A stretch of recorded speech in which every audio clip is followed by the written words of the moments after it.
Hey guys, I am so excited for you that you have been able to land some PR for your company, right? Whether it's one of those big media publications that, like, when you say the name, everybody knows that you're referencing, or even if it's a local newspaper, or you get on a podcast, or you have some moment to be able to have your business being out and present. I am always rejoicing for entrepreneurs to land the PR.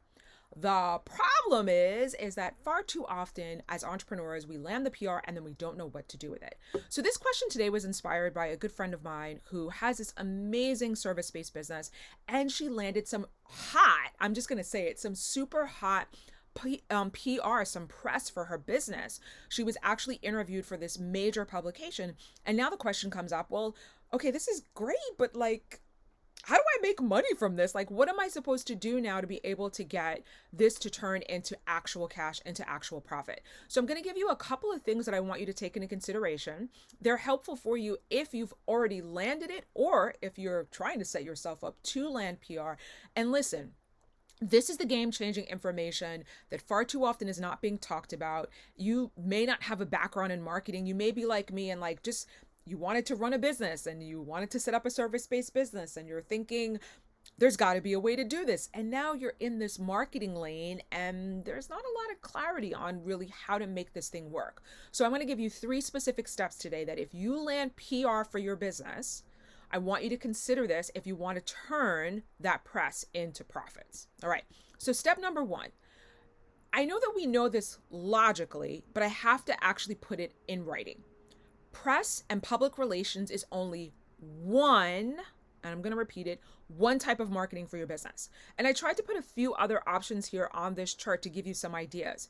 You've got things like word of mouth marketing. You've got email marketing. You've got advertising. You've got digital marketing, which, believe it or not, social media marketing very often falls under digital marketing. You have search engine optimization. You have being at events and conferences and networking. Listen, I literally tried to Google this and I couldn't even find one graphic that showed all the types of marketing that are out there. Here's why this matters. And this matters in particular if you're that one woman show where you're trying to juggle everything and navigate all of the marketing plus doing the actual work. The reality is this: the public relations that you get for your business is only going to matter if you are doing other forms of marketing. If you're matching the PR with something else, and if you stay till the end of this video, I've got something really hot for you about how to be able to do that, that you cannot just have this one isolated opportunity and then expect miracles and magic to be able to happen. So listen, I'll even give you a personal example for myself, and I'll shout myself out with this example. A number of years ago, I was interviewed for a national publication. Like if I say this publication, you would be like, oh my gosh, this is awesome. And I hit the Sunday paper of this publication and I was on the front page. Like it just doesn't get any better than having your company, having your picture like in these publications. Now, the reason I'm not shouting out what it is right here is because I got to eat some humble pie for a minute, because I thought that, well, now since I have this press, of course I'm going to get all of these phone calls from people of being able to say, hey, I want to work with your business, Maya. And you know what happened? That didn't happen. I did land, and I'm proud to say I did land one small contract from that work, and I will be forever grateful for the fact that the person just read the article in the paper and then found my website and then reached out to me. But the reality is the way that I actually was able to better leverage that particular article was that I did what I'm going to share with you in step 3. And most importantly, I recognize that if I'm relying on this press, if I'm relying on this public relations alone to be my marketing, I'm going to run into major problems. So that's tip number 1, is just take a step back and realize it's only one type of marketing for your business. And that leads perfectly into step number 2. Now, I am a huge believer in businesses having plans for their company. So I'm a big believer in you setting up a customized sales plan for your company where you look at what are the ways you sell effectively, what are your strengths, and then let's create a quarterly plan around those strengths and support you. But here's the interesting part about it. For most of us, we don't sit down each quarter and plan this out, because if you did, you would also have a marketing plan that goes side by side with your sales plan, because believe it or not, sales and marketing are actually 2 different things. So here's the deal. If you get the press and you've never sat down and wrote a marketing plan, I'm going to walk you through a really quick one because I want to see you win on this. First and foremost, you want to set goals for your company. What do you want each year, right? Each quarter. So as you see here on this graphic, they did a great job of fitting this all on one page. And this company is saying they want to grow their market share by 5% and they want to increase their revenue by 15%. Well, it's this basic. What is your goal? Then what are you going to do to actually achieve those goals? So the marketing strategy that's listed on this graphic that's here is they're going to cross-sell to other platforms and they're going to do aggressive acquisition spend. I'm not quite sure what the acquisition spend is. Maybe it's ads or something of that nature. I don't know. But the deal is this. If you actually sit down and you plan, here's what I want to do for my quarter in my business. I want to earn X dollar amount. Here are the ways that I'm going to do it. This is the trick. Now, when you go and you integrate that PR win into your existing marketing plan, guess what? You've got a way of being able to leverage it. You've got a way of being able to like really maximize it and take this thing to the next level. So now, if you're sitting here now and you're thinking, okay, Maya, I don't know really how to do a plan for my company. This sounds really complicated. I don't think I'm going to follow up with it each quarter. Trust me, I got you.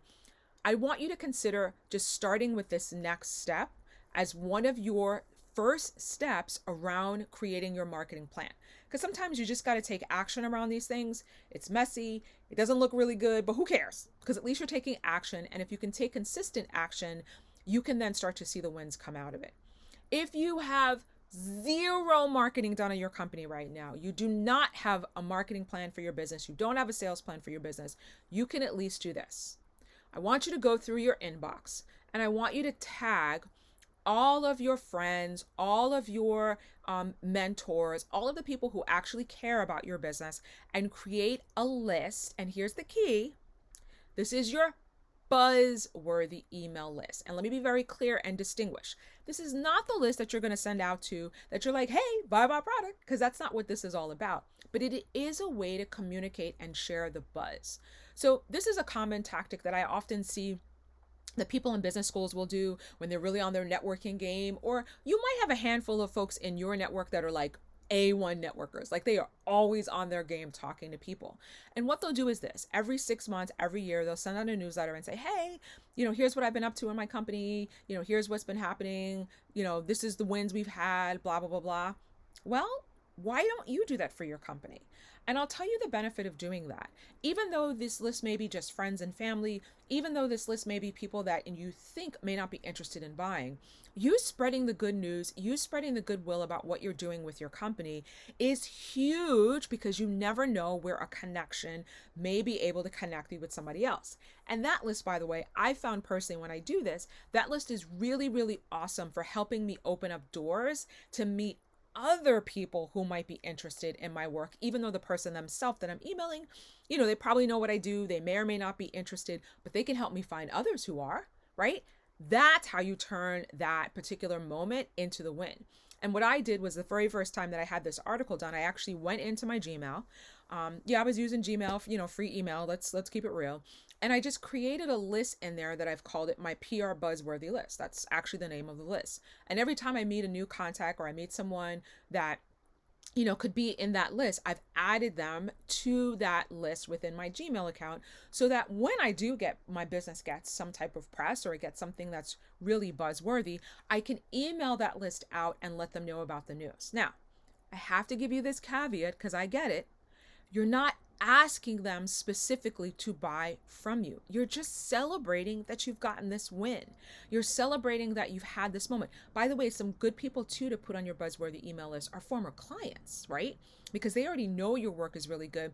And it makes them feel good. It makes them look good when you're able to say, oh, I was featured in so and so. Because now, the fact that they found you first, it puts even more that gives them some social cachet, which is awesome to kind of connect the dots on. Okay.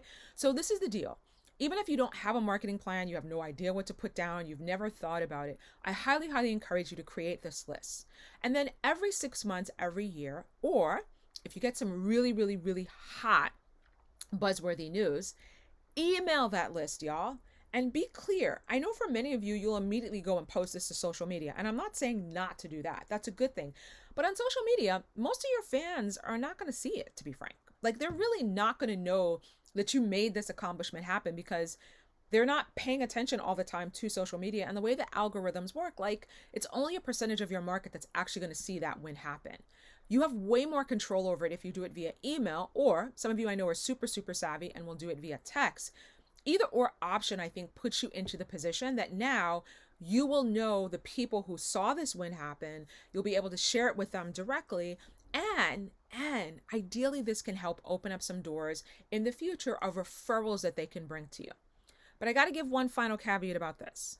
I put the reciprocate part there, and I'm very, very, very clear about this, that it's an important part of building your marketing and building your ongoing ways of growing your business, is you've got to be willing to reciprocate to others, okay? So whether it's time, whether it's sending an article to them, whether it's commenting on their social media pages, make sure that when you share these wins to your internal buzzworthy email list, that you're not just always like taking and expect them to do for you. Make sure there's some sense of reciprocity, because that's literally how you're going to translate that into money. Seriously. When people know that they're cared about, that they're looked out for, they're going to make recommendations and they're going to make referrals that are going to save you tons of time and energy of being able to get into those doors. All right. So I hope that these ideas here today gave you some thoughts of, here's how I can get started of being able to leverage the PR, because by itself, if you're not doing something like I've got mentioning going on right here, you're not going to turn that press win into profits. But if you create very, very intentional steps, you most definitely can. So congrats again, and hoping that this video gave you some ideas of how to get started.